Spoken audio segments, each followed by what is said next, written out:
man maa ngi tudd Meissa Diouf maa ngi nekk responsable politique fii ci Ndiéyène Sirakh may jiite aussi li ñuy wax coordination des jeunes yi nga xam ne dañoo farak président de la République nekk ci département bi en même temps ma nekk deuxième secrétaire élu ci conseil départemental bu Thiès donc nekk aussi doomu gox bi. tey mbégte rek laa moo tax moom laa fi jëlee parce que nag tey la fa am ay ndaw yoo xam ne nii dañoo am pas-pas dañu am luñ gëm am luñ bëgg seen gox moo tax depuis ay années saa bu nawetaan ñëwee rek ñuy booloo bokk ndey bokk baay organiser ay nawetaan nag lu baax la parce que dina tax ba ndaw ñi village yi ñëpp doon benn loolu nag liggéey bu rafet ba wu ñuy def moo tax à chaque fois ñun bu ñu ko yëgalee rek dañuy ñëw teew ànd ak ñoom bokk ak ñoom xew yi li ñu am aussi ñu bokk ak ñoom parce que loolu la président de la république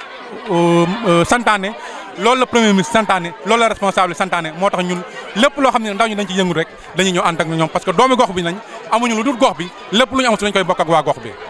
waaw loolu aussi damay rappeler na bu dee ay defar ay tali defar ay yoon ay la yéwén li ci président Macky Sall def néew na nga gis président bu ko ci def Sénégal googu boo ko wëree président li mu tabax ci tali defar ko ci yoon defar ko ci maanaam andi ko courant ci dëkk yi néew na président bu ko def liñ fi andi ci courant rek entre 2012 ak 2018 depuis indépendance ba léegi amut ci réew mi bu doon benn village moo am courant ci dëkk bi tey boo demee ci dëkk bi ñetti village am na courant Ndiéyène Sirakh si lu mu néew juróom-ñaari dëkk am nañ fi courant bi président ñëwee ak léegi loolu nag lu rëy la lay matali aussi lay baax ñu koy fàttali kon loolu ñu ci sant président di ko remercier maintenant li nga xam ne mooy tali bi nga xam ne la fa jógee Xombol dem Ndiéyène Sirakh loolu aussi ittey population bi la ittey gox bi la te ñu ngi koy fàttali président de la république lu mu ci mën a jàppee pour tali boobu aussi ñu defar ko parce que waxuma la dara sax jaar fi nit ñi jaar mais aussi le fait que mu nekk latérite nii lay indi li ñuy wax problème de santé lay indi parce que poussière bi ngelaw li loolu lépp bu jógee lay indi ay problème de santé population village yi nga xam ne dañoo làng ak tali bi kon loolu aussi farata la pour nguur gi defar ko te am nañ yaakaar aussi ne président de la république dina ciy def en tout cas loolu bëgg-bëggu ndaw ñi la bëgg-bëggu mag ñi la bëgg-bëggu commune Ndiéyène Sirakh bépp la leneen loo nga xam ne suñ bëgg-bëgg la te ñun ñu ngi koy xeex ci conseil départemental mooy fii dañ fi soxla CM Kaba ñun dañoo porter combat boobu au niveau du conseil départemental Kaba gii li ko wër yëpp ay village la te village boo ci dem am na école primaire ñun xeex nañ ko ci conseil départemental luñ mën léegi nag dañuy woo président de la république ne ko le village de Kaba bëgg nañ mu defal ñu ci CM à la prochaine rentrée scolaire am nañ ay bâtiment fi poste de santé bi nekkeen foofu tey war nañ fa mën a nekk en attendant ñu ñuy construire CM loolu moom bëgg nañ ko CM moom c'est une urgence boo xam ne ni c'est capital ñun Ndiéyène Sirakh amuñu pétrole amuñu or amuñu leneen lu ñu mën a jaay lu ñu am rek mooy xam-xam boobu li ko mën a indi mooy jàng boobu nag pour mu am il faut conditions yi nekk conditions yooyu nag CM bi ci lak suñu élèves yi dañuy jóge fii dem ay Njaxu dem ay Ndiéyène Sirakh dem ay Xombal pour jàngi te loolu du loo xam ne lu yomb la ba tax na bu fukk amee entrée en sixième xëy na sax juróomi ñooy eggale seen jàng parce que amuñu CM loolu nag lañ bëgg mu dakk dañoo bëgg fukk amee entrée en sixième fukk yëpp mën a dem ba université ñi nekk ay médecin ñi nekk ay pharmacien ñi nekk ay ingénieur ñu ñëwaat ci dëkk bi mën a soqali dëkk bi kon daal CM bi nécessité la boo xam ne ni tey ñu ngi koy jaare seen rajo bi Walfadjri di ko wax le président de la république Macky Sall di ko wax le ministre Serigne Mbaye Thiam mu jàppale ñu Kaba mën a am CM prochaine rentrée scolaire bii di ñëw bu ko defee xale yi mën a nekk ci dëkk bi di jàng ci dëkk bi ba keroog ñu am BFEM pour mën a dem feneen. man nag maa ngi tudd Fallou Niane maa ngi dëkk Kaba gi étudiant la à l'université Anta Diop de Dakar yàlla dogaloon na nag man maa jiite amical bi ki mu nga xam ne dafa tudd cercle muy cercle des élèves des étudiants d'association de Kaba et environnement maa ngi ko jiite nag 2 ans ci boobaak léegi. en fait chaque année dañuy organiser tournoi bi dañuy organiser ay manifestations yoo xamante ni dañ koy dénommer 48 heures. ñu organiser nag manifestation boo xamante ne ci biir tournoi bi nga xam ne ci biir manifestation lan koy def ndax cercle bi ay objectifs am yaakaar naa da ko atteindre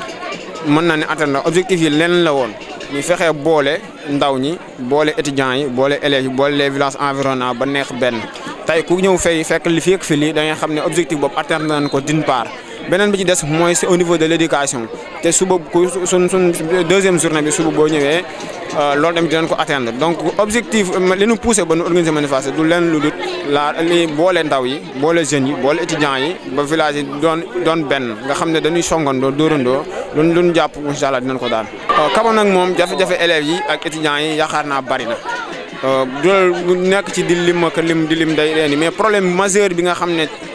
ça fait presque 10 ans ñu ngi koy jooy muy CM fii ci Kaba.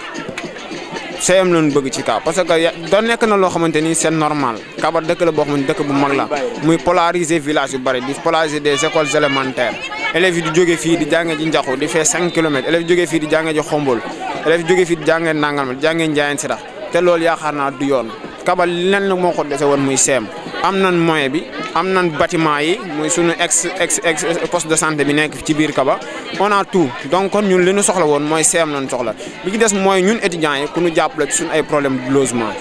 parce que nekk na loo xamante ni problème majeur la am nañ plus de centaines d'étudiants yoo xamante ni ñu ngi biir UCAD ñu ngi université Alioune Diop de Mbaye ñu ngi fépp te on n'a pas les moyens seen parents yi amuñu doole pour wutal leen ay logement ñun ñu taaba woon ba am ay logement mais dañu mujj fermer locaux yooyu parce que on n'a pas les moyens donc amical bi aussi bëgg na ay logement ku ñu jàppale ci ay logement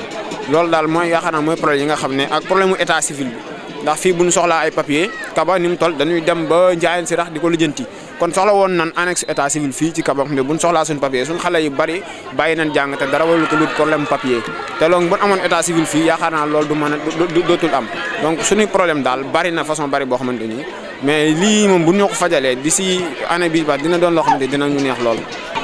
Parrain moom yaakaar naa dama koy bàyyee gars yi rek ndax kontaan nañ ci moom lool gis nañ ne andil nañu ay matériels yoo xamante ni doon sax li ñu doon séntu ñun li ñu doon séntu dëgg mooy teewaay bi rek te gis nañ ne ñëw na teew ànd ak délégation boo xamante ni wax dëgg incha allah kontaan nañ ci lool. matériels yi mu andi aussi kontaan nañ ci lool parce que dara gën a neex équipe football pare nga jox ko ay récompense présence bi moo ñu gënoon ñor mais gën na koo yokk kon danoo gën a kontaan ci moom di gën a kontaan aussi ci suñu grand bële muy grand Sanor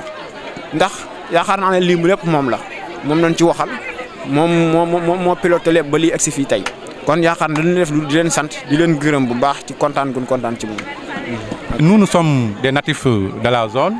Effectivement, c'est avec beaucoup de fierté que nous sommes venus répondre à l'appel de nos jeunes frères qui, depuis presque 5 ans, 6 ans, organisent des tournois ici au niveau de la zone de Kaba. Nous faisons de la politique du développement. C'est pourquoi à chaque fois que ce besoin se fait, nous répondons positivement à l'appel des jeunes frères. Il s'agit maintenant des activités de navétane, mais aussi des activités de développement. Et je pense que ces activités-là, c'est des activités qui renforcent la cohésion entre les jeunes, mais aussi entre les villages. Raison pour laquelle nous sommes venus répondre à l'appel, apporter notre soutien à l'endroit de ces jeunes-là qui, effectivement, chaque année organisent des compétitions de ce genre pour effectivement renforcer les liens qui existent entre la jeunesse de Ndiéyène Sirax, mais aussi les liens qui existent entre les différents villages au niveau de la zone de Ndiéyène Sirax. Écoutez, comme je l'ai dit tantôt, nous sommes des politiciens, mais nous faisons de la politique de développement. Donc les perspectives, c'est d'accompagner la jeunesse, d'accompagner les femmes, d'accompagner l'ensemble des populations de la commune de Ndiéyène Sirax. Parce que nous sommes un natif de cette commune-là et tout ce que nous avons, effectivement, nous allons le partager avec ces communes-là. Il s'agit maintenant des investissements au niveau de la jeunesse, au niveau des femmes, au niveau, effectivement, de la population d'une manière générale. Nous sommes prêts vraiment et nous restons à leur disposition pour les accompagner dans toutes les activités ici au niveau de la commune de Ndiéyène Sirax. Parce que c'est ça la volonté du président de la République et c'est ça aussi notre volonté, accompagner la population, accompagner surtout la jeunesse qui est l'espoir aussi de ce pays-là. Je tiens aussi à rappeler que le président de la République, Macky Sall, depuis 2012, a beaucoup fait en matière d'infrastructures routières, à travers le PSE, qui est notre programme de gouvernance, mais aussi par les programmes sectoriels que nous avons, le PUDC surtout. Le président de la République a énormément fait en matière d'infrastructures routières. Ici au niveau de Ndiéyène Sirax aussi, le président a fait des choses. Est-ce que il y a au moins 6 à 7 villages qui sont aujourd'hui électrifiés entre 2012 et 2017. À cela aussi s'ajoute des financements au niveau des femmes, l'accompagnement aussi de la jeunesse. Maintenant, effectivement, nous avons une doléance qui nous tient à cœur. C'est la route qui passe de Khombol à Ndiéyène Sirax. Et là aussi,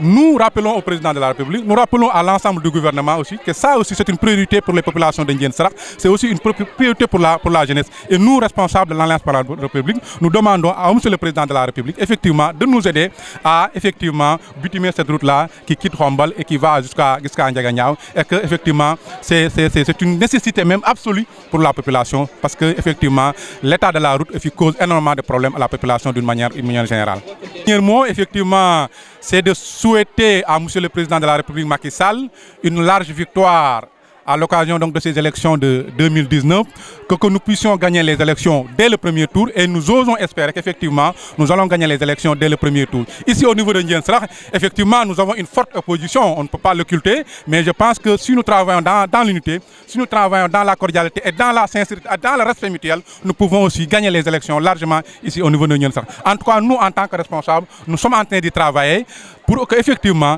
le score que nous avons lors des élections passées, que nous pouvons faire mieux, que nous pouvons aussi gagner les élections en 2019 avec un score au minimum de 60%. C'est dans l'ordre du possible et nous sommes travaillés pour qu'effectivement qu'on puisse gagner les élections ici au niveau de Ndiéyène Sirakh. Par rapport à l'opposition, nous pensons que le pouvoir aussi doit aussi montrer effectivement plus de rigueur par rapport à cette opposition-là. Parce que nous ne pouvons pas comprendre aussi une opposition qui veut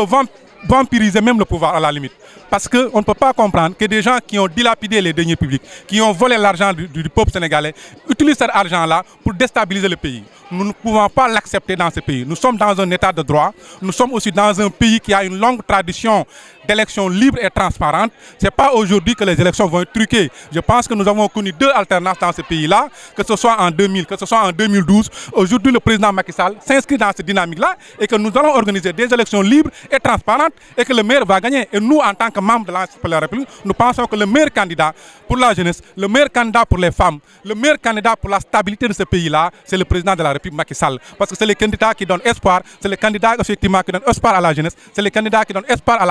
aux femmes, c'est le candidat qui donne espoir à l'ensemble des guides religieux. Et la raison pour laquelle nous pensons que les Sénégalais, d'une manière générale, vont se scindre les reins et essayer effectivement de voter utile, de voter pour la stabilité, de voter pour l'espoir, de voter pour le progrès. Et ce progrès-là, il est représenté par le président de la République Macky Sall.